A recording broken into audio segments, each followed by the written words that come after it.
Caught on camera here, a wild crash on the water during a powerboat race off the Florida Keys. The racers were tossed overboard into rough seas, and their need for speed nearly cost them their lives. And local 10's Janine Stan with us live now in Marathon with a high-speed wreck on the high seas. Janine.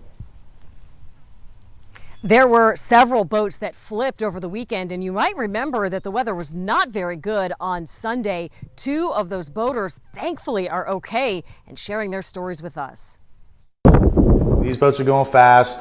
The racers are adrenaline junkies. Wild video shows a 27-foot speedboat spinning out in rough water in the Florida Keys.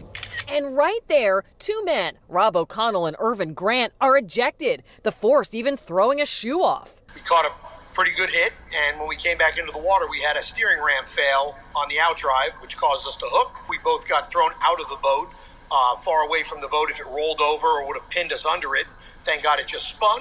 It happened this past weekend in Marathon at Race World Offshore's 7-mile Grand Prix, a 5.5-mile course for gas-guzzling, high-energy power boats. The Sunday was definitely challenging. There was a front that came through. In seconds after the crash, Jack Carlson's charter company was there to pluck the pair out of the water. We quickly got them to the Coast Guard Station Marathon, and EMS took them away. You move all your extremities, okay, everything moves, nothing's broken. The men are part of an offshore racing team based out of Pompano Beach. The team owner tells us it's a part-time hobby for the enjoyment. The last thing we want is anybody hurt. The event organizer says the race started late and was called off early because of weather, and that incidents on these high-powered vessels do happen. Check out this boat that flipped, part of its motor going airborne. It wasn't, the most optimal conditions, but if you ask a bunch of powerboat racers, do you want to go or do you want to stay on shore, 99% are going to say, let's go.